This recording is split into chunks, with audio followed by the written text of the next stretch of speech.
Welcome to the Lowe Post podcast on a Monday afternoon. The World Cup is starting. What's up? Croatia, repeat finals run at minimum coming up. But we're not going to talk too much about soccer except for this.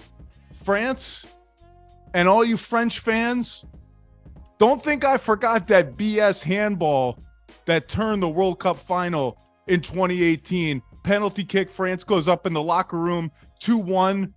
We would have won that World Cup if not for that penalty kick. But what's past is past. We're coming back for more. Kevin Pelton, how are you? I'm doing well. As someone whose teams are the U.S. and Italy, I don't recognize the 2018 World Cup as happening at all, with apologies to Croatia. You know, look, sore losers are sore losers. What can you do? What can you do? We are at the quarter mark almost of the NBA season. We're approaching the quarter mark. So it's time. It's time now. We've settled in. We've seen enough. It's the first time where I feel comfortable discussing awards. And there's only one award that I really care enough about to actually discuss at length at any point in the season other than the end of it. And that's MVP. And I just hope that all these guys stay healthy, because we could have a legit, like, rollicking 4 or 5 man MVP race at the end of the year where you could make a legit case for that many guys. Too many MVPs end up being, if not unanimous, like borderline, like, oh, unanimous. We all know who's going to win. Or it just comes down to 2 guys and it just becomes this vitriolic. You like this guy, so you must hate this guy. You like this guy, so you must hate this guy, which was Jokic and Embiid last year, with Giannis just over in the corner like, hey, still really good, might be the best guy. No one really cared.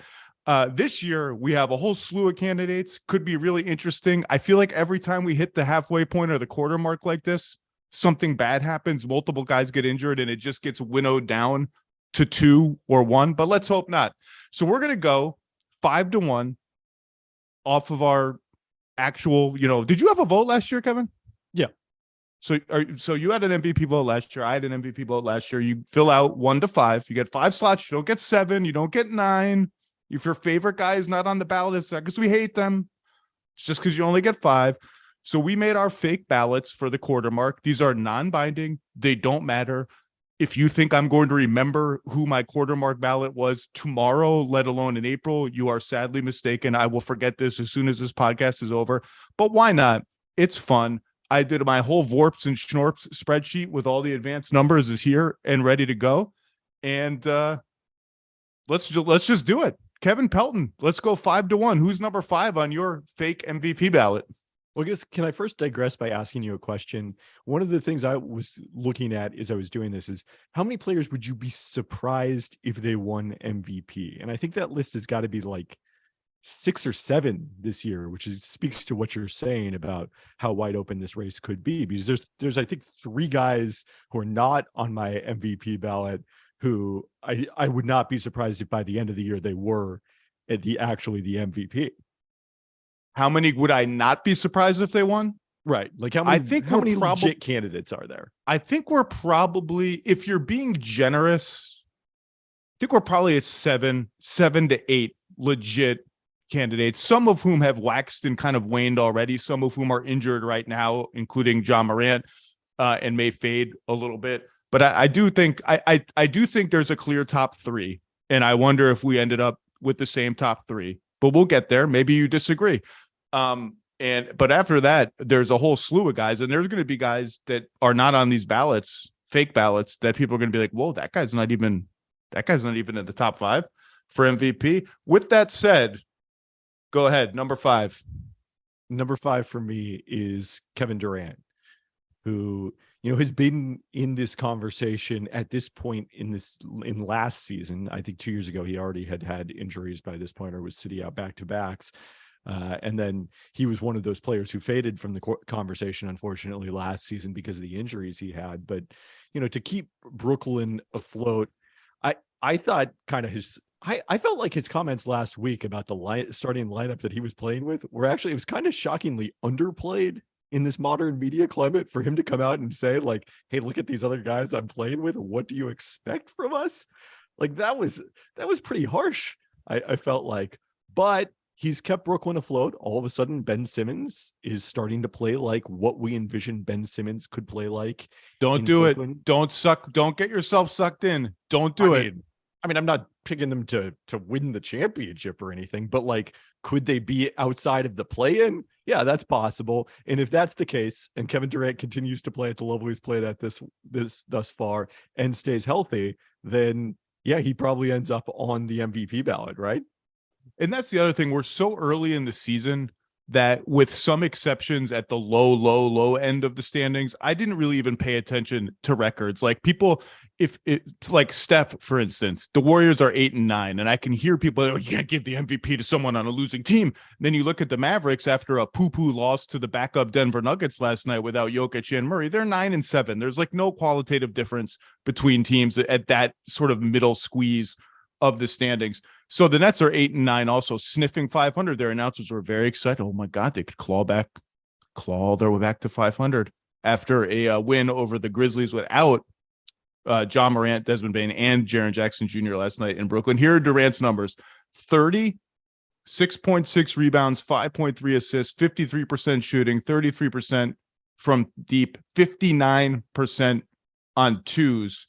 They are about even with him on the floor and -1 with him off the floor. So the differential that you would want for a quote unquote value MVP isn't quite there. But then you look with Durant without Kyrie, +4 per 100 possessions. Durant without Simmons and Kyrie, +3 per 100 possessions. And then you just talked about like the fact that this team actually still exists and hasn't been contracted and or relegated to the G League over the last 3 weeks is, I think, a testament to him. And what he did with those aforementioned players, with all the attempt, we illustrated it on NBA Today, with all 5 defenders just keyed in on him, the passing, the difficult shot making. He's totally bought in on defense. He likes these guys. You can tell he loves Watanabe, who's a fantastic story. Utah Watanabe, I think they showed last night, is 16 of 21 on corner threes for the season. And he's just letting it fly off the catch, contested. This is a guy who in Toronto made a couple appearances in my 10 things column as a like, and was very clearly a good basketball player if he developed a workable jump shot. He appears to have answered the if, and he's just good. Joe Harris is coming into form. Seth Curry's coming into form. And Ben Simmons, oh boy, last 2 games, looks like Ben Simmons. I mean, I'm not being facetious. He looks like Ben Simmons. And he's taken one more dribble instead of pulling up early and passing early when he should, trying to finish when he should, hit a couple hook shots. You can see the vision of the team coming into form. And every time I say that sentence to you or in my head, I begin to throw up a little bit. I can feel the vomit coming up my esophagus and towards my throat, because how can you trust this team to be functional for 2 weeks? And the other thing about Durant's MVP candidacy, Kevin, so I have him 4th. I have him 4th on my ballot. I have him higher than you. So I will preface that by saying this. I'll preface this by saying that I have him higher than you, partly because he leads the league in minutes, which matters. He's already played like 250 more minutes than some of the other guys that are in this conversation. Do we care that he requested a trade and asked for his coach to get fired? Can you win the MVP and do that? I guess you can. I guess it's in the past, right? It's in the offseason. I guess we just erase it. Do we care that there's got to be some lingering tension because of that? Yeah, I think I don't feel like the way the start that they got off to was because of those Kevin Durant comments, and because of that trade request, because of the reportedly asking for Steve Nash to get fired. And since the season has started, it seems from the outside like he has been a stabilizing force rather than a destabilizing one, of which there are many on the Brooklyn Nets. So I would say no, it didn't factor into my thinking at all. So you had Durant 5th. Yes. I had Durant 4th. So I will now reveal my 5th spot on my fake, non-binding, completely irrelevant quarter poll MVP ballot. Checking in at 29.5 points, 12 rebounds, and 5 assists per game for the team with the second best record in the Eastern Conference, Giannis Antetokounmpo, who I had 5th, maybe the front runner for Defensive Player of the Year. I don't know how you feel about that. I think there's going to be a groundswell of support for Brook Lopez. I was going to say, his teammate who has been outstanding. And it sounds crazy for Giannis to be fifth. My guess is you have him above Durant. Do you? So you got him off the ballot entirely. So I will say my fifth spot came down to Giannis and two other guys who are going to come up in this conversation. And I just sort of shrugged my shoulders and said, all of them have played about the same amount of minutes, missed about the same amount of time. I just shrugged my shoulders and said, at this stage, I'm going with the guy whose team has the best record of those three and who's played the entire season without option B or whatever you want to consider Chris Middleton, plus a whole pile of other guys. Explain. I'm interested to hear, why did you not have Giannis on your ballot? Because I think there's interesting stuff to dig into with his MVP case. I think there is. Yeah. I think the sense is when you look at, as you mentioned, their record, the injuries that they've had, obviously Giannis must be playing at an extremely high level. And I think you mentioned this, Brook Lopez has probably not gotten enough credit for how well they played. Another thing that factored into it is when you adjust for strength of schedule, they've actually not been quite as impressive as it looks. They've had an extraordinarily favorable schedule to start this season, which is well timed with the Middleton injury and that period of time that they spent playing without Drew Holiday as well. So that took a little bit of the air out of it for Giannis for me. But the big part of it is just offensively, he's not playing as well as he has in the past. He's at 56% on 2-point attempts. He hasn't been below 62% since Mike Budenholzer arrived in Milwaukee and they began playing this style. And you see declines across the board. It's really, though, kind of the paint attempts that aren't at the rim and the short mid-range attempts, which are the bulk of his, mid-range attempts. Those two he's not shooting as well on. And long-term, I'm not concerned about that. But if we're picking most valuable based on a, 15-game sample, then that does matter to me. Yeah. I mean, you nailed it. That's why he's fifth on my ballot and not on your ballot. And look, I've voted for him twice. I almost voted for him last year. We all love Giannis. And by the way, can we all just agree that the ladder thing is not a thing? Can we do you care about the ladder thing? I do not. Thank you. So let's move on. The ladder thing's not a thing. Goodbye, ladder. Just keep the ladder up. And don't take the ball. How about that? Don't take the ball from people. Anyway, you nailed it. The numbers are the numbers. And in addition to 56% on twos, 22% on threes, he's shooting 58% at the line, thus the ladder. That's much lower than it's been in recent years. His turnovers are up. Their offense is about the same whether he's on the floor or not, which is to say bad. The Bucks are 23rd in offense. They're 24th in half-court offense, and they're last in transition efficiency, according to Cleaning the Glass. At what point do we worry about this? Because my take has just been, wake me up when they have the team and they have their most important ball handler in Middleton. Are you worried yet? Because the half-court offense has obviously been their sort of one constant, if not weak spot, question mark against the best defenses. Are you worried yet, or are you just in wait-and-see mode? I'm not, for a couple of reasons. Number one is everything you mentioned. Also, we haven't said the name Pat Connaughton, who hasn't played this season and might be one of their 5 best players. The number 2 factor is when you look at sort of shot making on Second Spectrum's analysis relative to what you'd expect, factoring in the quality of the player and not just the type of shot that we're talking about. In terms of shot making thus far, the Los Angeles Lakers are number 30 relative to what you would expect. And that, we'll see if that's a sign of aging with some of their key players. The Milwaukee Bucks are number 29.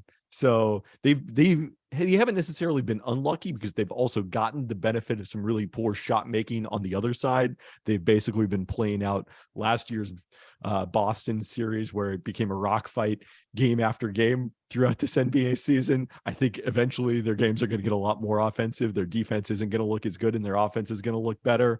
But that's why I'm not concerned about their half-court offense, those 2 factors. They are team rock fight. I mean, some of their games, it's a struggle for them to create open shots. Other than, their threes are generally pretty good, like Brook Lopez catch and shoot threes, but there's a lot of like throw the ball to Bobby Portis in the post and hope that he can create something. And God bless him, Bobby Portis has freaking killed it in Milwaukee and proven that his one-on-one game is a workable source of just, we got to scrounge something offense. Drew Holiday, by the way, 44% overall, 34% from threes, and just an underrated roller coaster ride as a player. For a long time, Drew Holiday was just like the most underrated player, period, in the NBA. For a really great two-way player, his decision-making on offense will just malfunction for like 4 straight minutes of a random game. It'll be like, why did he just take that fadeaway 19-footer with 18 on the shot? What is that pass to nobody? It's kind of he's had a few games like that recently. Okay, so I have Giannis 5 and Durant 4. You have Durant 5 and who 4? Shai Gilgeous-Alexander. Oh, coming in hot, Kevin Pelton. I absolutely love it. He did not make my ballot. He is absolutely on my short list. And I thought about just sliding him into the 5 spot. I can't believe he's 4th. That means he's over. Oh my God. Okay. Make the case, because I love this so much. Everyone is like is talking about Shai. Oh my God, he's such an unusual player. He's really hard to guard. Who are they going to trade him to? We'll get to that. I hate that conversation. What a wonderful story in Oklahoma City. And I look at Shai and I'm like, is this guy just maybe a flat out just superstar, context independent? I mean, this is an incredible story. So go. Yeah, I liked what I think it was Tim Bontemps. I hope I'm not shorting Ben McMahon on this one. Said on or maybe it was McMahon on the Hoop Collective last week. Like, he's the kind of player that you tank for. So they don't need to necessarily tank. They've got, I think, another one of those guys in Chet Holmgren who's going to be coming next season. But the way that Shai Gilgeous-Alexander has been playing thus far, he can be the engine of a contending caliber offense, and he's doing it without a ton of floor spacing in Oklahoma City. The fact that they've played as many small lineups, 5-out lineups as they have, has helped juice that a little bit. And it's kind of remarkable and a testament to Mark Daignault's defensive scheme that they've not suffered more defensively doing that. But somehow still in the midst of that, Shai Gilgeous-Alexander has found room to get to the basket over and over and over again and be extremely efficient at a high volume. He's basically married the efficiency that we saw 2 years ago in his shortened season when he shot really well from 3 with the volume that we saw last season when he was not nearly as efficient as a scorer. And the combination of that is a high level player. And then the other factor that kind of pushed him over the top onto my ballot is, and this is a tricky one to value, especially at this point in the season, but clutch shot making. We've seen the step back 3 to win the game in Washington, the other big shots that he's hit down the stretch. If you look at the inpredictable.com win probability added model, he's number 2 overall behind a guy who is higher on my list. This is why I have you on, because I'm not looking at the unpredictable win probability model. It's not on my spreadsheet. I just forgot that it existed. So thank you for bringing that up. Shai, it's not one of the schnorps. It's not a schnorp. 31, 6 and 5 on 53% shooting, 41% on threes. Whoa, boy, watch out. Keep an eye on that. 55% on 2s. And like you said, considering the volume, that's a really high figure for 2s.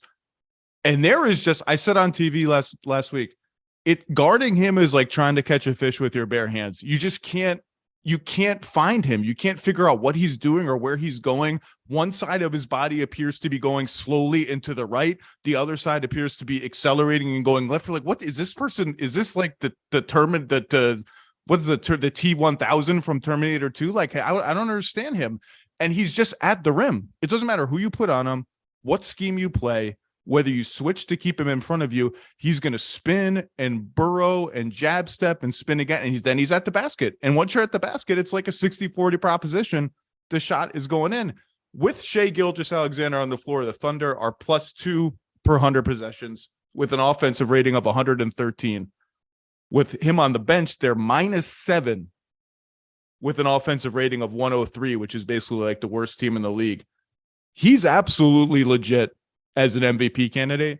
And one thing you didn't mention, KP, his turnover rate is minuscule considering everything he is doing on this roster, a roster that, by the way, is in flux constantly around him. It's like, oh, they didn't start Josh Giddey in the second half of this game. I wonder why that happened. Oh, this guy got sent down to the G League. Oh, this guy's back up from the G League. And he just keeps on trucking.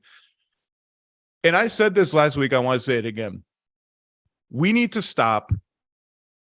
And we have stopped, I think. We need to keep stopping. Never stop stopping. What is that? It's pop star. Never stop stopping. Yes. This who's going to trade? We need to rescue SGA. Who's going to trade for SGA? Who has the picks for SGA? SGA is 24 years old. Yeah, he's a little older than Chet Holmgren and all the guys they just drafted in the last 2 drafts. Who cares? He can be a part of their team when it gets good, which could be next year or the year after. He'll be 26. He's the only guy on the team. I mean, it's not inconceivable. It could be this year. Could be this year. That's right. He's the only guy on the team that can get to the basket consistently. And without that guy, like Josh Giddey can't really do that because of his jumper. He's getting better at just driving into people and using his size to get into the paint. But without a guy who can consistently get in and kick out, you're just not going anywhere as a franchise. And he's the only guy that can do that. And I don't think he's unhappy there. I think if he ever becomes unhappy there, we'll hear about it. And from what I've heard, I don't think there are any plans to trade him. I think the Thunder are just like, you can call us. We're just going to take little notes of your offer, hang up the phone, and start laughing at you because we love this guy. And that's how it should be. I love that he's on your MVP ballot. Boy, oh boy. Little people don't forget. Some people forget. He's part of the Paul George trade. I mean, everyone focused on all the picks and the swaps, and I remember being like, man, they got SGA and Gallo too. That's 2 pretty good players. Okay, so you have Durant and Shea. Anything else on Shea you wanted to hit? Well, on the clutch thing. So he's number 2 overall in win probability added, number 1 in the clutch. And the one rant, something I've wanted to get off my chest is it feels like now when we look back and talk about the Russell Westbrook MVP season in 16-17, I think that was, that it has been reduced to Russell Westbrook won MVP because he averaged a triple-double, and no one had done that since Oscar Robertson. And the piece of it that has gotten forgotten that was so visceral in the moment is how amazing he was in the clutch that season. And that was a big factor in why I ended up picking him as MVP that season. So I don't necessarily know what to do with that because it's not a sustainable thing, but to me, that shouldn't be part of most valuable player. Like those wins you added with those clutch victories, they count. They're very important in the standings. And obviously a 15-game sample of Shea doing that or whatever it is, 17 games is not the same as Russell Westbrook doing it over a full 82, but that was important to me.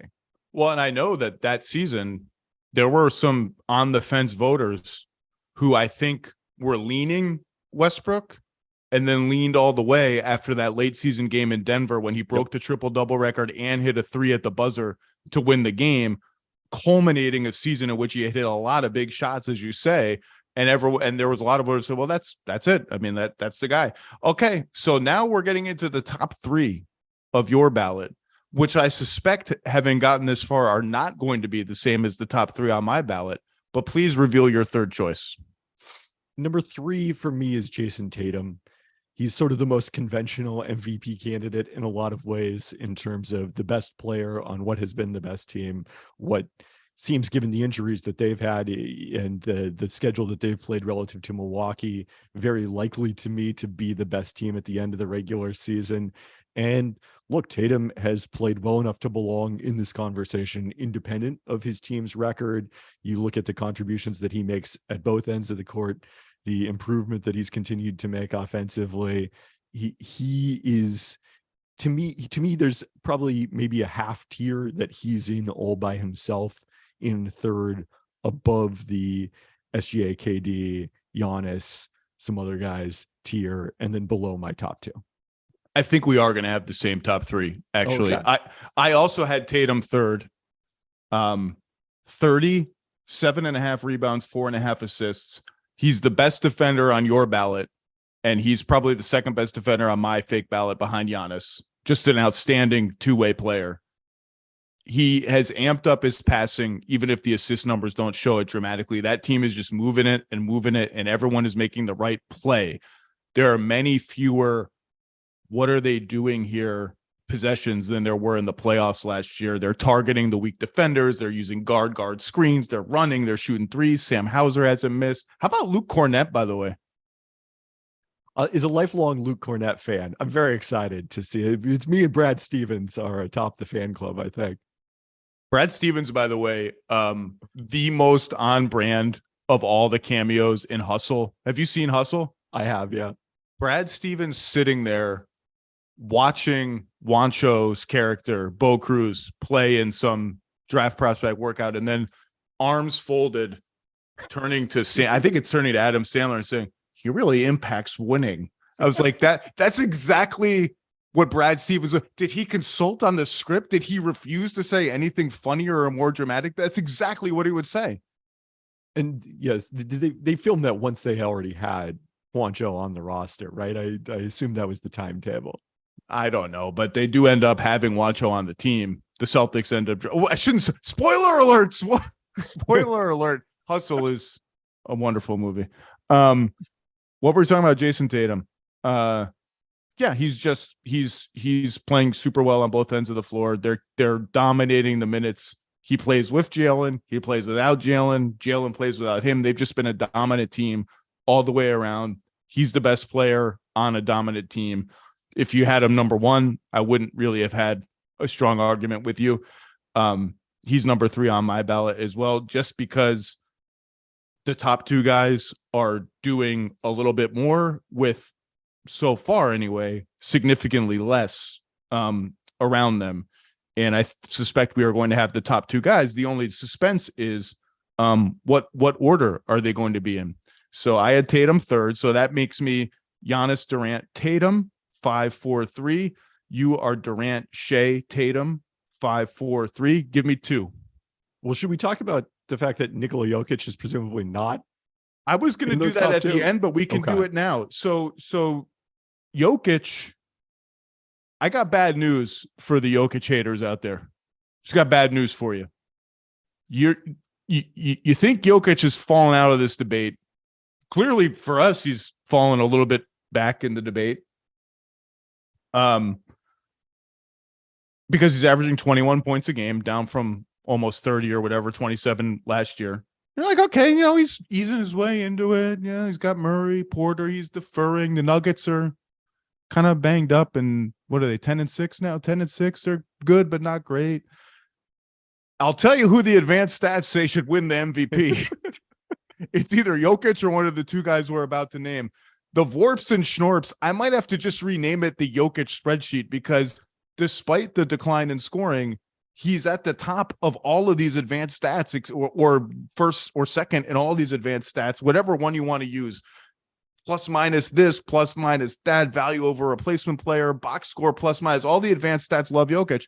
21, 9.5 assists, or sorry, 9.5 rebounds, 9 assists on 61% shooting, 29% on threes. And that low number has, I think, and the low number, and we all notice it, right? We all notice when he doesn't want to shoot threes, has kind of overshadowed the 67% on twos, and the fact that Denver is plus 12.5 per 100 possessions with Jokic on the floor, and minus 15 with Jokic on the bench.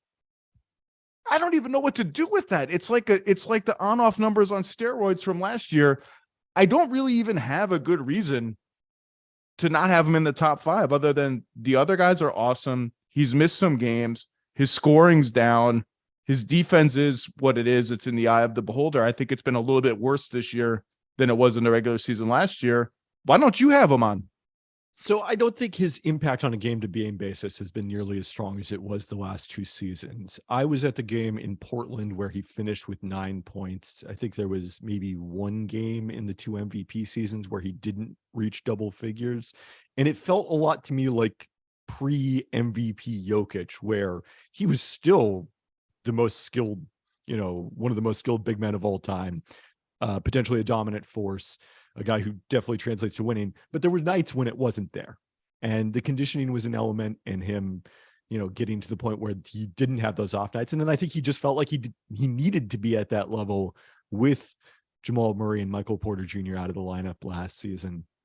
So, those elements, obviously allow him to, I think, take a step back. As you talked about, his usage is way down. His efficiency is up a little bit, but not to the degree that would make him equally valuable. So, my wins above replacement player metric does not have him in the top 10. It's not as enamored of him as, Raptor, where he's still number one.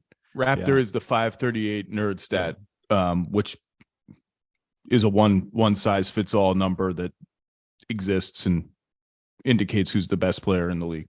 It did make me wonder a little bit, like what it would take for Jokic to not be number one in Raptor, but you mentioned the on off, which is a big factor in that. And you sort on the cleaning the glass, garbage time adjusted stats by on off differential. Number two is your guy Sam Hauser, who got mentioned earlier in this pod. Number one is Jokic by a wide margin, and none of the other MVP candidates are actually that high in it. I mean, I think that's something that's going to kind of normalize as the season goes on, but that was an interesting piece of information. So the on off is always a tricky dance, because you do not want to over reward a player relative to another player, because player A's team is not good and the supporting cast is not good. And so you versus a great player who happens to be the best player on a great team, a team that could stay afloat without that player. You shouldn't punish Jayson Tatum would be the guy in this case. You shouldn't punish Jayson Tatum because the Celtics are awesome and still have a positive scoring margin with him off the floor. You shouldn't over award a player like Jokic, whose team completely craters into dust with him off the floor. But I will say that's when I look at the on-court margin. And if the on-court margin, if it's like +1 on-court, -10 off-court, that's different to me than +12.5 on-court. That figure it shows you he's making them a great team. He's not taking a bad team and making them tread water. He's taking a team that hasn't figured out how to exist without him on the floor still and making them historically great in terms of scoring margin. And you just look, the passing translate to the numbers. They get more shots at the rim, many more with him on the floor. More threes, more corner threes, specifically with him on the floor. And they shoot better from all over the floor when Jokic plays, as you would expect given his passing. I just still don't buy the defense. I saw the 538 thing has him as, like, again, the best defensive player in the league. I get that he gets a lot of rebounds. I get that he gets a lot of steals. I don't buy it. I'll never buy it. I buy that he's not this sort of lumbering sieve that people make him out to be. Critics make him out to be. Embiid fans make him out to be. Some Embiid fans. I'm an Embiid fan too. But teams are shooting 67% at the rim when he's the nearest defender. That's really bad. And just subjectively, I've seen more half-hearted waves at drivers this season than I did last season. I've seen a little bit less like attempts at emphatic verticality and disruption and more like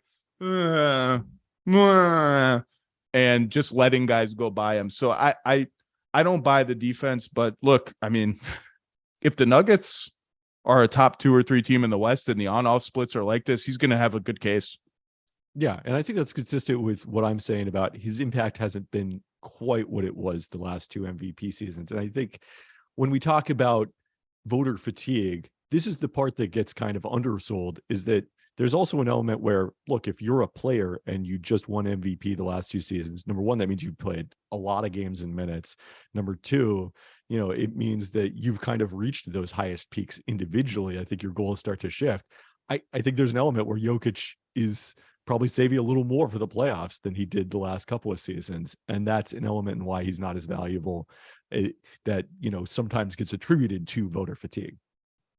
And he's also, I think, consciously saying this star player just got back from injury.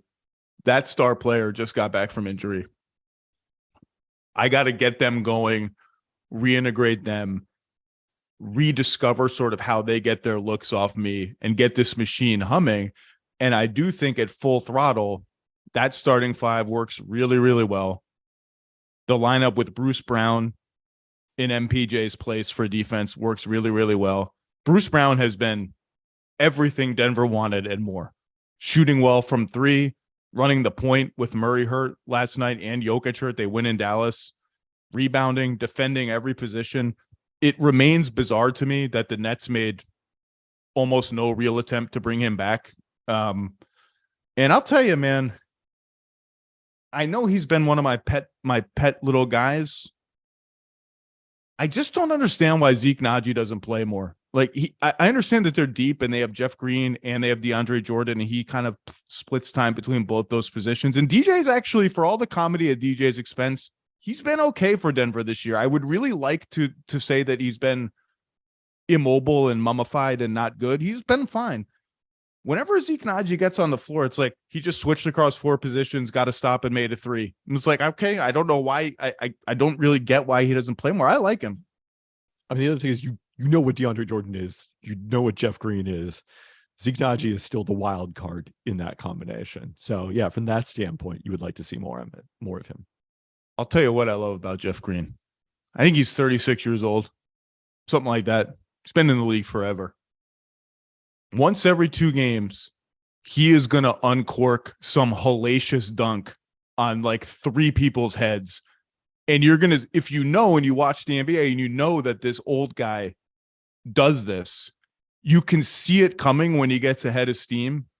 And you say, get out of his way. And he just crams so hard on people. I love it. Jokic isn't on my ballot either. We have the same top 2. I would bet my life savings on it. The only question is, what order are they in? Kevin Pelton, who is number 2 on your quarter mark MVP ballot? Luka Doncic. We have the same top 2 in the same order. I mean, that's what I figured. Go on Luka, who's obviously 33.5 points, 9 rebounds, 8 assists a game, 60% shooting on twos. And it's exhausting watching him drag this Mavs team around the floor for 48 minutes. Yeah, I mean, it's the second highest usage ever for a player with a true shooting percentage better than .600 in a season. And obviously that's become easier to do in recent years as offense has gotten better league wide and the standard has gotten higher. But it's him and James Harden I think it was James Harden's MVP season 2018-19.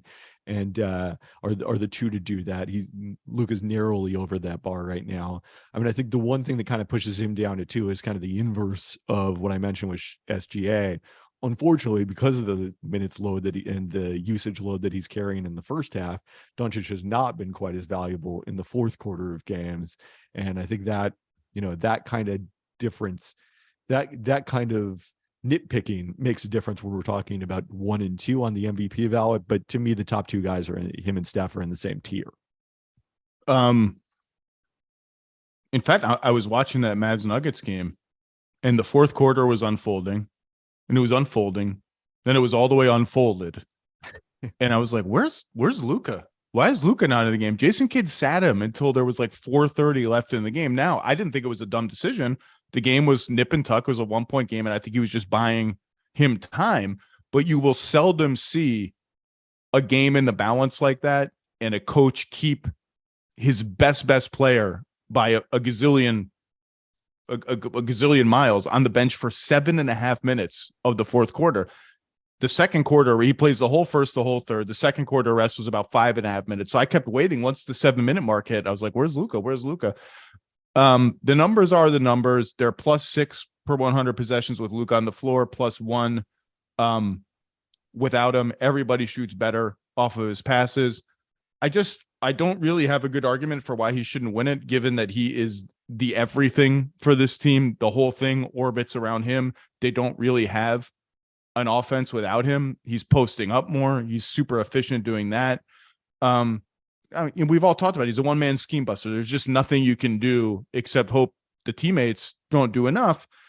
And the teammates aren't doing enough. And I talked about the Mavs a little bit with Tim McMahon, not a little bit, for about 25 minutes last week. So I don't want to belabor it, but I do think the clock is ticking. And their team holding pattern this year, I think they're just trying to sort of see, can we make the playoffs and maybe duplicate last year's run, get a couple favorable matchups, stay healthy. We have this guy. Maybe we get a little further than we think. I don't know. What's your assessment of this team? What's your assessment of the Christian Wood experience so far? There's a lot of polarization around the league about Christian Wood. You have a lot of scouts and front office people and coaches. Well, they're not playing him enough. They need to go all in with Christian Wood at the 5 as the only big man on the floor. Then you have the other side, which is he's just a losing player. And I understand why Jason Kidd isn't playing him. He doesn't play defense. He can't defend the 5. He can't defend the 4. He's going to take bad shots. This trade isn't going to work out. They're going to have to move on from him. What's your assessment? I don't think he's a losing player. I don't think he's as good as his box score stats, particularly this season, which have just been monstrous when he's on the court and are part of the reason why, despite everything we've just said about Luka Doncic and, the disparity between him and the rest of the roster, Luka is one of those guys who does not have the amazing on-off differential this season, which has kind of been consistent throughout his career. It's interesting, but, I think we've seen this. You've mentioned this. It's one thing to do that in the survive those minutes in the regular season. I think this was talking about Morant. It's one thing to play well without him in the regular season. It's another thing to do that in the crucible of the playoffs. And they were able to do it at times last year without Jalen Brunson. But, this year's roster, it's hard to imagine that. And we saw what happened when they played Houston the night he rested, and they just could not score.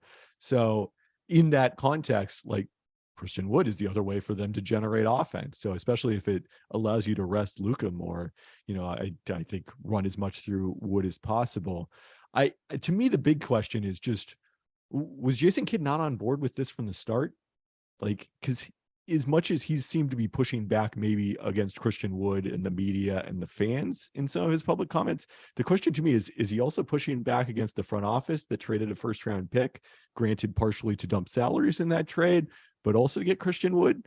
And then also the JaVale McGee signing just remains as mysterious to me now as it was then, maybe more so since he actually hasn't even played as well as he did in Phoenix. I think they're just searching for rim protection. They clearly have this on again, off again love affair with Dwight Powell, where he goes away for a while because he's not a rim protector and he doesn't shoot threes. Okay, he's not a modern NBA big. Then they just get disenchanted with everybody else. Like, oh, Dwight Powell. Everybody loves Dwight Powell. Come on back in the line. Oh, Dwight Powell had 18 points. Everybody's like, see, this Dwight Powell, consummate pro, stays ready. And then it's like, oh, God, it's still Dwight Powell. JaVale, can you come back in and like block some shots for us?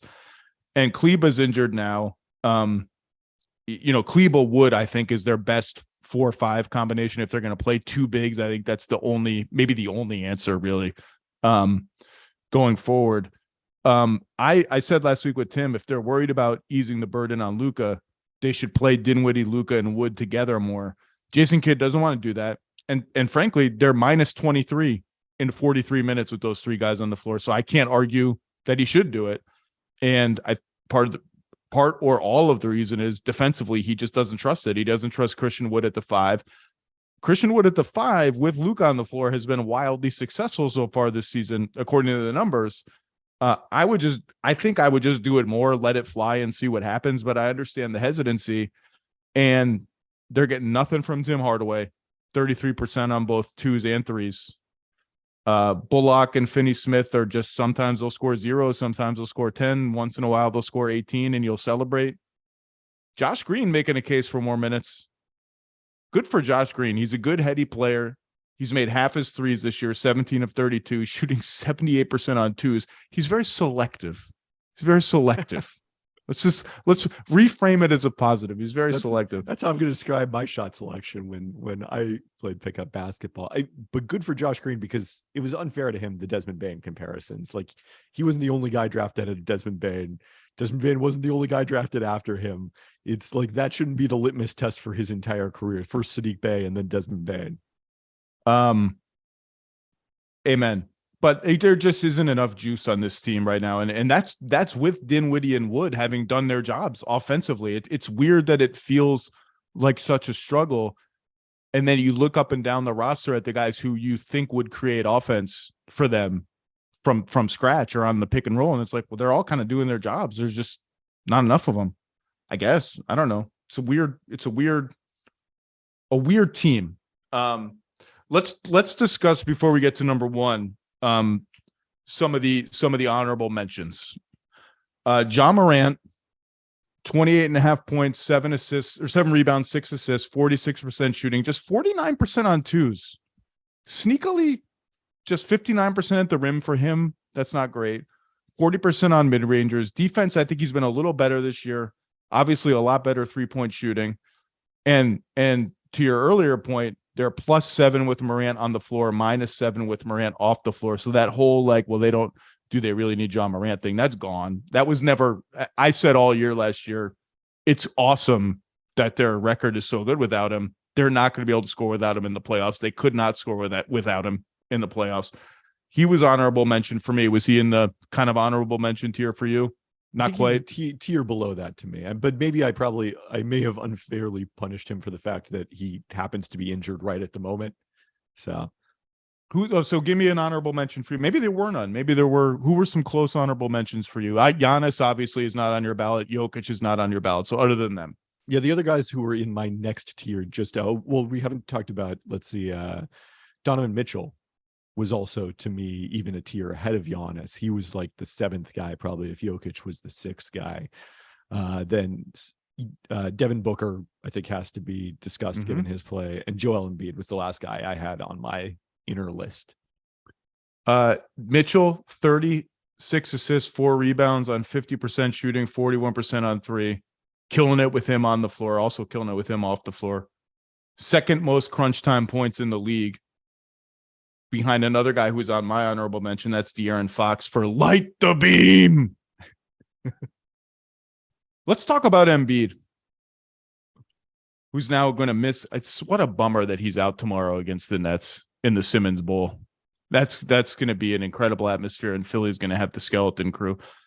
32, 10 rebounds, 4.5 assists, 52% shooting, 27% on threes, a career best 58% on twos, 55% on long twos.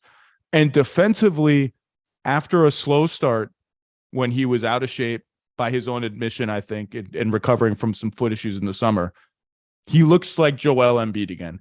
He looks like the all-encompassing, domineering force in the paint whose control of the game radiates out 20 feet in all directions from him. He looks like that guy again. And he could win MVP. He might win MVP. And if he keeps carrying this team, now he's out the next couple of games, they said today, if he keeps carrying this team without Harden and now without Maxey, he's going to have a groundswell of support, and deservedly so. What he's done in the last 2 weeks is ridiculous.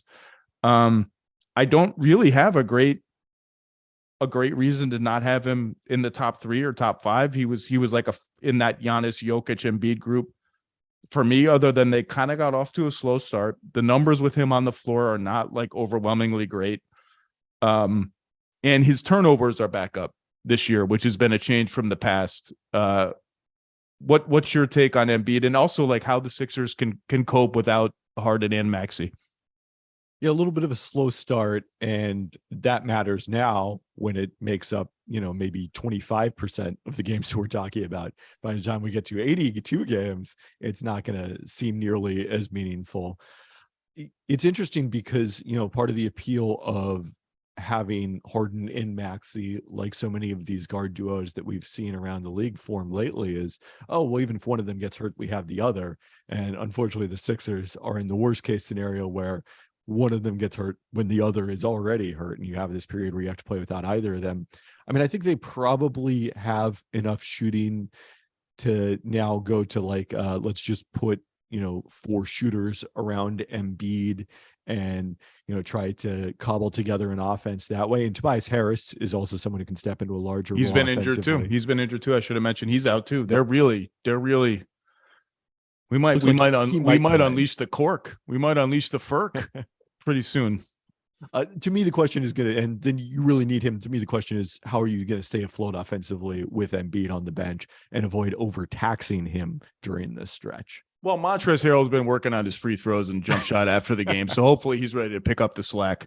Uncork the Furk. That's what it should be for unleashing Furkan Korkmaz, who looks very dapper on the bench. He's a really sneakily good dresser, and he has the Euro beard thing where he just gets it to look like it's a week of growth all the time, which is a look that I'm very envious of. That's my analysis of Furkan Korkmaz this season today. You know what would be nice, by the way, for the Sixers? If PJ Tucker took a shot every once in a while. PJ Tucker, I understand his role. 3-and-D, stand in the corner, all that. He's taking it to a new extreme. His usage rate right now, the last time I checked, was 6.8%. It's on pace to be one of the lowest usage rates in the modern history of the NBA. And the guys who typically have a usage rate like of 8 or under are like Mark Eaton, like just shot blocking, do nothing centers. And PJ Tucker's like, dude, could you do something? At the beginning of the season, he was setting screens and rolling.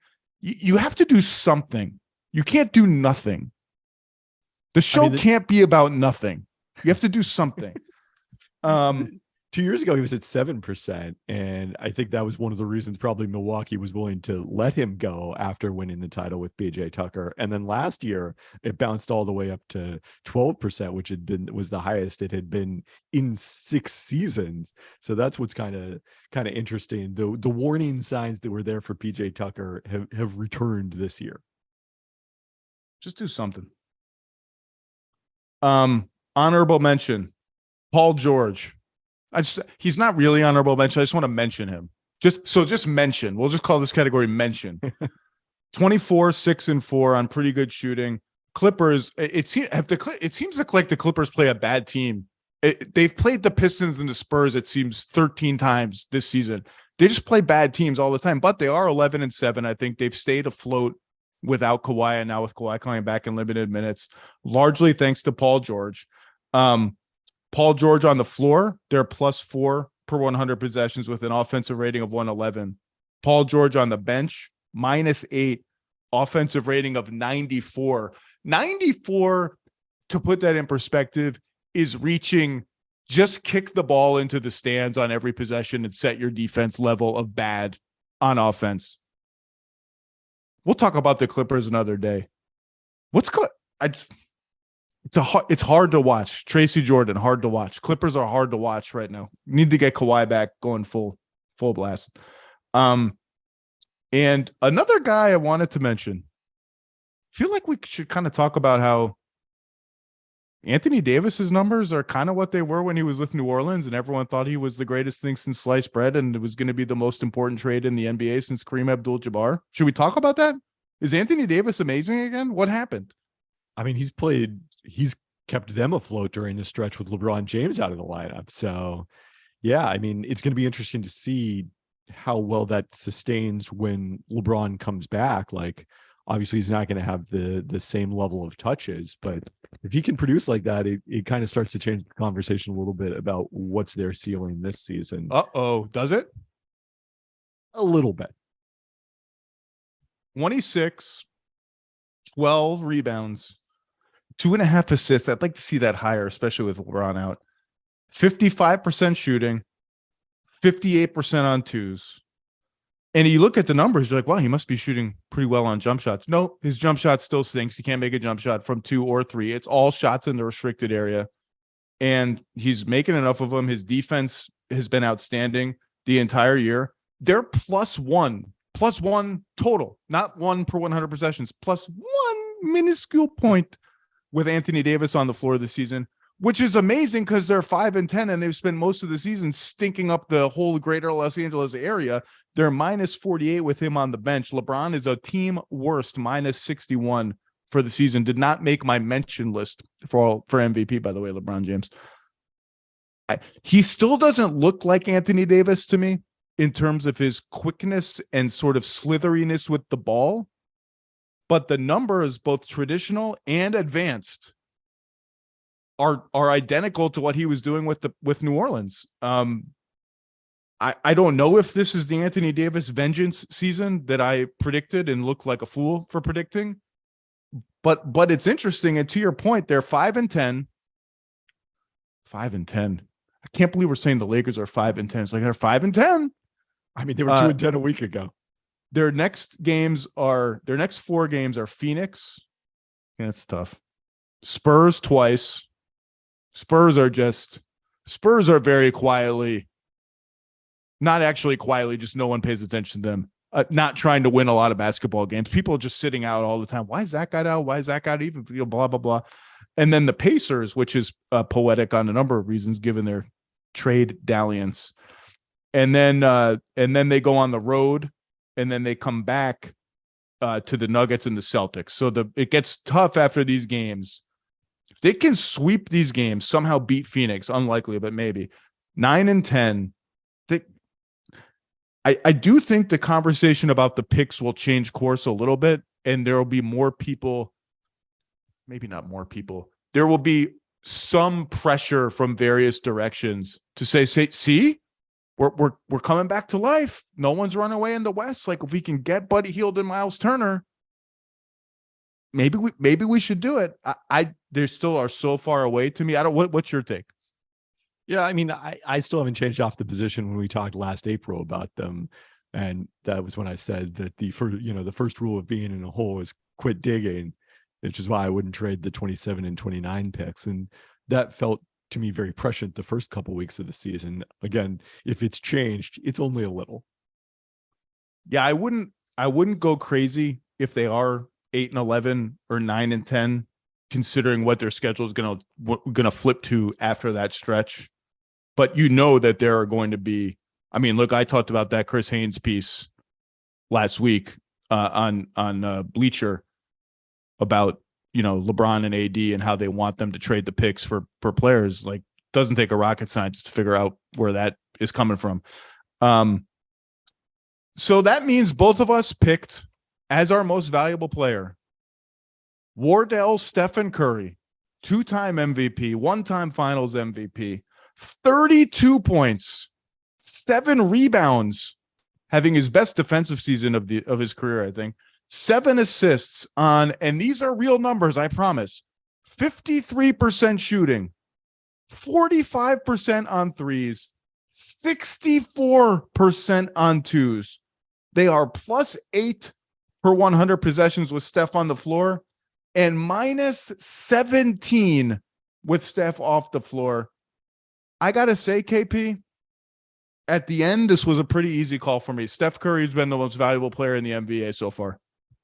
Yeah, I said earlier that that it was unique among the MVP candidates, to have the on-court, off-court differential that Jokic had. That was not actually, I misspoke there, because Steph is third on that list. So he's the other one where his individual brilliance is reflected in his box score stats has been equally matched by his impact on the team context. And look, this one's not surprising. Everyone knows the Warriors starting lineups, their core lineups have been really good, and that their bench lineups have been really, really, really, really, really bad.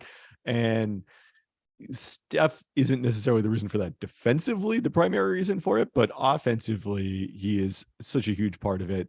He is currently smashing his own record for the highest true shooting percentage ever for a player with a usage rate north of 30%. He had 675 in 2017-18, which was one of the Durant seasons. 669 in 2015-16 was the unanimous MVP season. And right now he is at 697. He is almost at the equivalent of a 70% 2-point shot, like basically a Tyson Chandler shot every time he shoots, while shooting as frequently as he does. It's truly a historic season thus far.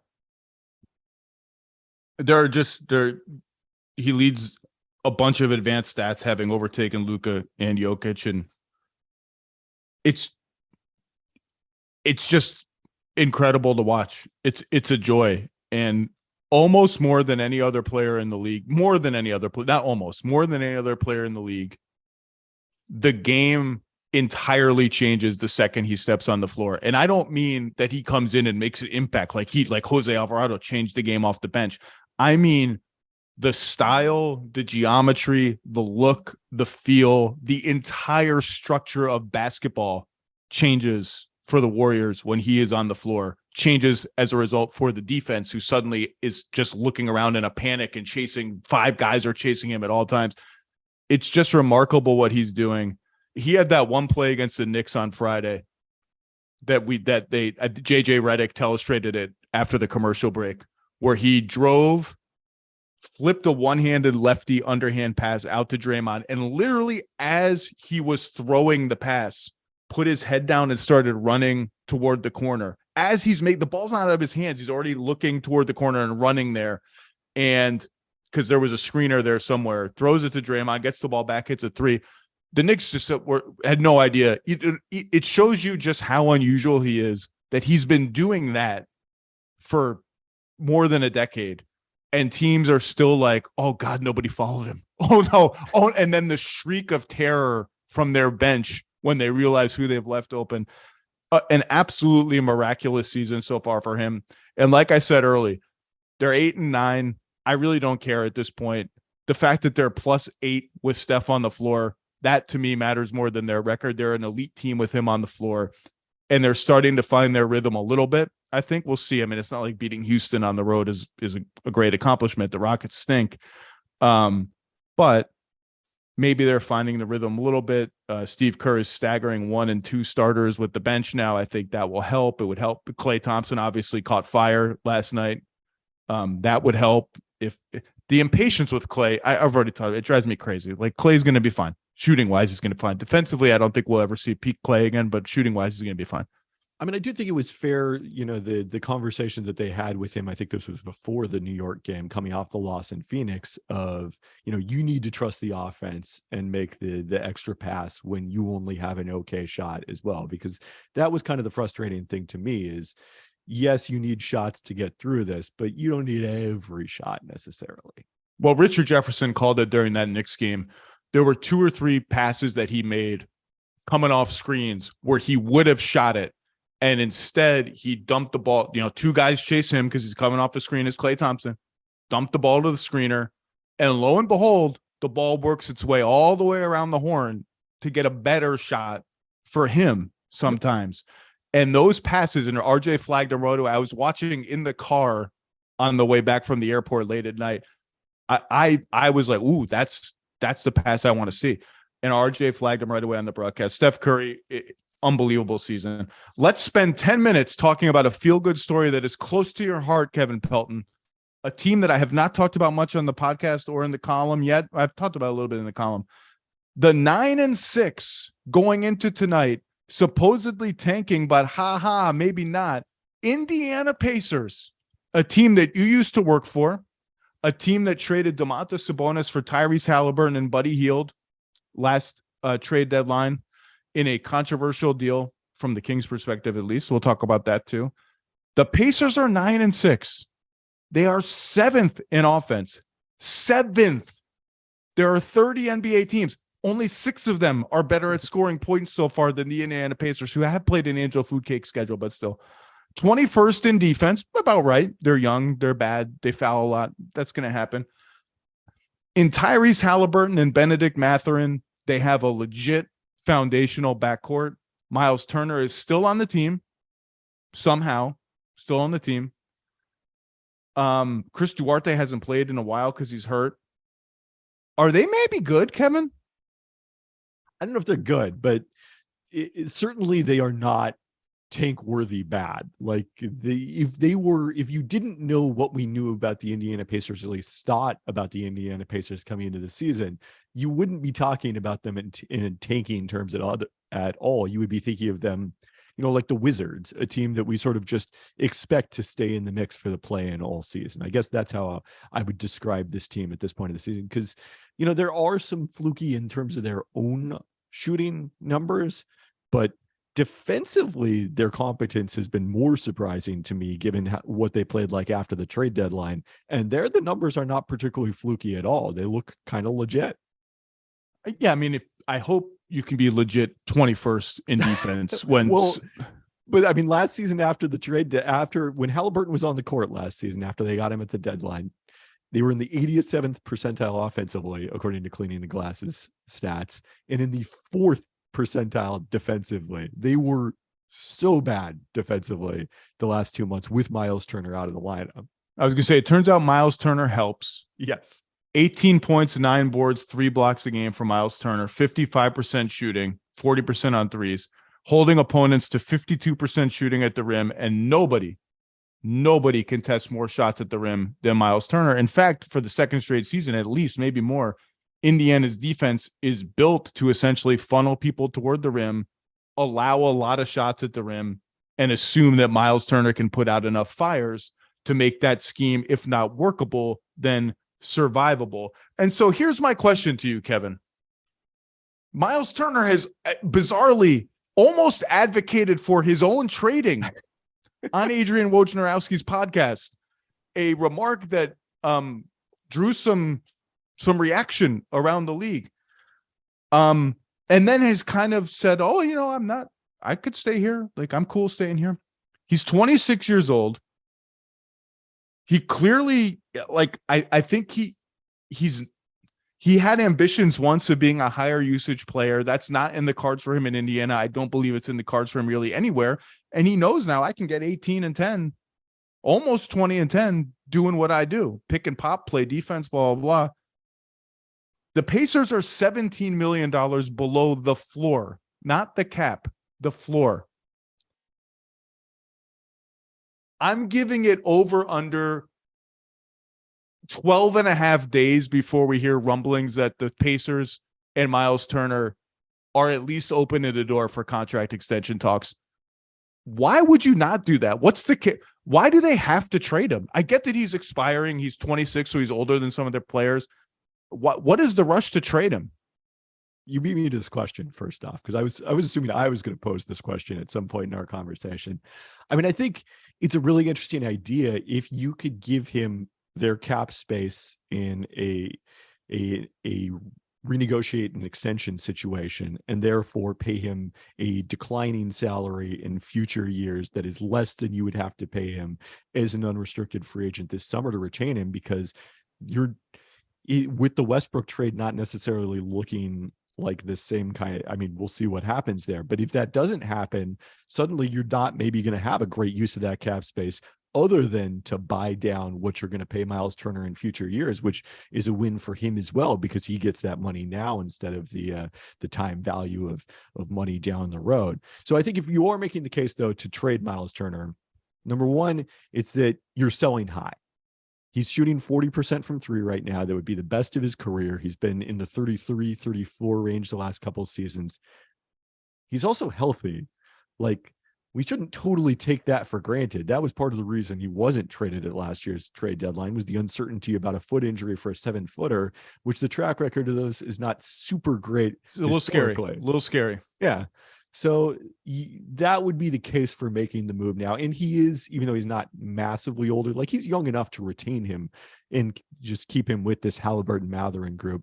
But he is a little older, and by the time those guys are peaking, he probably will be late prime, if not out of his prime entirely. I don't think they're going to trade him for like one lottery or protected first round pick and salary filler. I don't think that's going to do it. I think you're going to need to bowl him over with more than that. We can sit here and make up fake trades. You got to beat that. And we know all the teams that have inquired or rumored to be inquired about Miles Turner. The list is pretty long over the years. I think it's going to take more than that. If you offer me, I'm just making up a trade, like Jonas Valanciunas and a top 14 protected Pelicans pick, I don't think that gets it done. As much as I love the fit with New Orleans, I don't think they're doing that. Could be wrong. Happy to be wrong. I will say this, though. There's a lot of posturing about that Lakers offer, right? Russ and the 2 first-round picks, unprotected. Let's just say unprotected for Turner and Hield. Well, would the Pacers do it? I don't know. They're playing pretty well. Would the Lakers offer both picks? Would the Lakers offer both picks is a different conversation. I don't know. Right now at 5 and 10, they shouldn't and probably wouldn't. If they do, just posit if they do. I have said before, the Pacers at the very least, even if they're winning, have to have a meeting about that. Those picks are that valuable. Unless they continue winning at this pace. So let's say they slide back and they're going to be like a 38 win team or something like that, which I think seems reasonable, right? Like, I don't know. Where do you have them projected? That's what 538 has them at, is 38. Yeah. Well, look at me. me and the computer aligned on the Pacers. Let's just say they are on that path. If the Lakers actually offer those picks, I'm predicting now today the Pacers make that trade. I just don't think they're going to be able to say no to both those picks. And again, that's if they offer it. Other than that, though, we got to talk about Halliburton. 21 points, 10.5 assists. That leads the league. 49% shooting, 40% on threes, 58% on twos. They have the 7th best offense in the league. They get a ton of threes, a ton of shots at the rim, and they take the 2nd fewest mid-range shots in the league. I think Tyrese Halliburton is on track to be an all-star. Maybe not this year, but if they keep winning, I think he will make it this year. It's just so tough with the number of guards in the East with DeJounte Murray and Donovan Mitchell both going over there. But I mean, he's like a tier below the guys we mentioned for MVP. There is a chance that he's an all-star now. A very good chance, I think, that he's an all-star at some point. There's also a chance that he's like, I don't want to overstate it, but almost like a fairly transformative offensive player. That he's this good of a passer and a shooter. And I think there's like when the Kings and Pacers made that trade, I was the one on this podcast and on TV, if not defending the Kings. I remember JJ Redick was on with us on NBA Today, just trashing the Kings for this trade. Incompetent organization. I don't know what, I can't remember exactly what he said, but it was to that effect. And I said, can we just put the brakes on that for a second? Like, I wouldn't have made this trade because I think Tyrese Halliburton is younger on a rookie contract and just a more fittable player, can play with all sorts of different players, all different styles. Sabonis is not that, but Domantas Sabonis is like a good player. Like people were just like, like some scrub the Kings had traded for. He's a real all-star player. Even if he thought he was like a fake Eastern Conference all-star, even if you didn't think he was a top 12 Eastern Conference player, it wasn't like you thought he was 27th. He was 15th, 16th borderline. He's a very good player. That said, and I'm interested in your take on this, there's going to be a temptation now to say that's a win-win trade. The Kings did fine in that trade. They knew all along what they were doing. Domas is averaging like 16, 12, and 6 assists. Playing hard on defense. Not particularly well, but hard. I actually I still think it's a trade I wouldn't have made and the Kings shouldn't. My thinking on it has not changed at all. I think it was not a good trade for the Kings, and it was a great trade for the Pacers. It was less bad for the Kings than the anti-Kings critics thought. But I don't think the Kings' success like vindicates that trade, and I can explain why, but I'm interested to hear your take on it. Yeah, what I was thinking as you were saying that before you said it's not a win-win is that it's worked as envisioned for both sides. Like Sacramento has put the team together that they thought that they were going to be able to put. De'Aaron Fox is playing awesome now. For whatever reason, it didn't seem like he and Tyrese Halliburton were workable playing together in the backcourt, that they did have to choose one of those guys. They got a very good current player in return. They've been able to add some other young players on the wing to fill those Halliburton minutes. Kevin Huerter he's scorching hot thus far. Looks great in a headband too. Looks great in a headband with the red hair flowing over the headband. It's a great look. You know what maybe the comparison for is right now, which is actually a trade that involved the Pacers when I was there as a consultant, is trading the pick that became Kawhi Leonard for George Hill, a pick that don't do that to the Kings. I mean, well, yeah, I'm not saying it's necessarily going to be that, but like that worked out well for the Pacers. They went to the conference finals back-to-back years with George Hill as their point guard. Like it's true. Compared to the average outcome for the 14th pick, a huge win, but it wasn't Kawhi Leonard. Yeah, Tyrese Halliburton's not going to be Kawhi Leonard, who's a Hall of Famer, top 75 player, 2-time finals MVP, all that. But I do think this sort of run of light the beam and the Kings, I did a whole Matt Barnes thing with the Kings last week. I think their offense is absolutely legit. They may be playing a tad over their head because they're on the verge of overtaking Boston for number one in offensive efficiency. And Boston, I don't think, has missed a 3 the entire season. But I think their offense is legit. I think they're an absolute joy to watch, the Kings. And I still, all the things I felt at the time about Halliburton just being an easier fit, a better fit, and Sabonis sort of boxing you into playing a certain way on both ends of the floor, all that remains true. And I'm happy for the Kings that it's worked out in the short term. Medium to long term, I still think it's a win for the Pacers because Halliburton is amazing. He's a really, really good player. Mathurin's awesome. Aaron Nesmith is showing some signs of life for them. Made some threes the other night.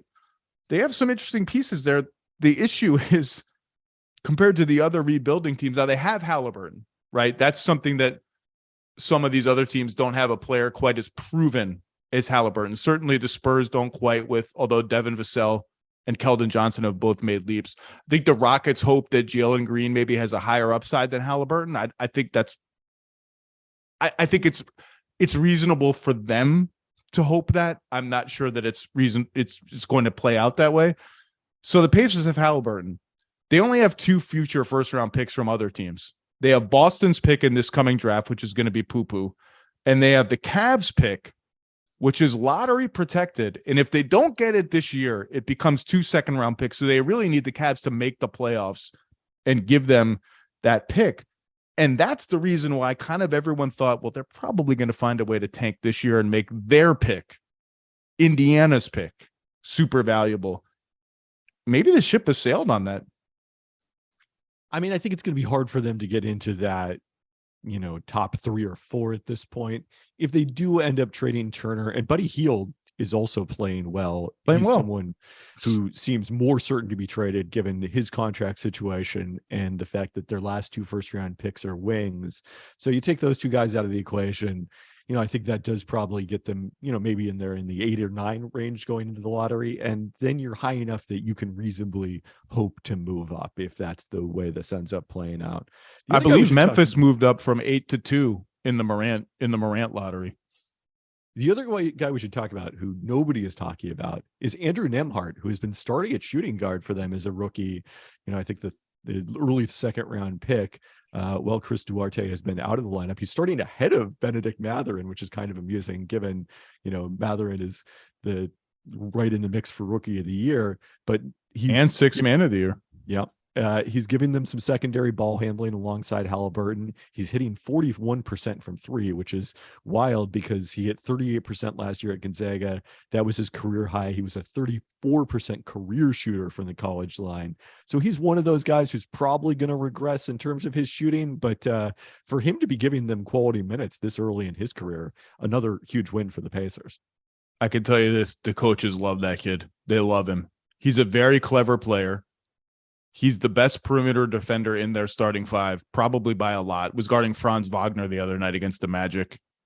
And they make very clever use of their guards. I wrote about this a couple weeks ago. They set a lot of guard screens early in possessions to get the defense kind of off balance. And he's smart about slipping screens and making plays out of it. They also, you mentioned Hield, who's obviously a great shooter.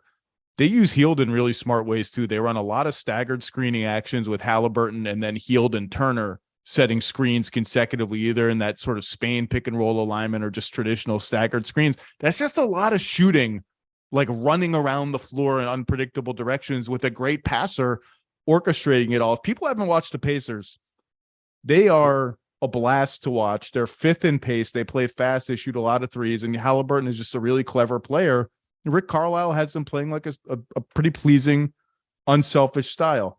Okay, to review, Kevin Pelton's quarter poll MVP ballot. Let's see if I can remember it. 5th, Durant. 4th, Shai Gilgeous-Alexander. I'm so jealous of that. And then the top 3, Tatum, Doncic, Steph in that order. So Steph is the MVP. My ballot from 1st to 5th. I'll go 1st, 5th. That's easier. Steph, Luka, Tatum, Durant, Giannis. So we're close, and we have the same top 3. And I do think that's the correct top 3. That's 17 to 20 games in, whatever it is. Steph Curry has been the MVP of the NBA. Who was your finals pick before the season? Let's wrap with that. I went Clippers Bucks. Me too. How do you feel about that at the quarter poll?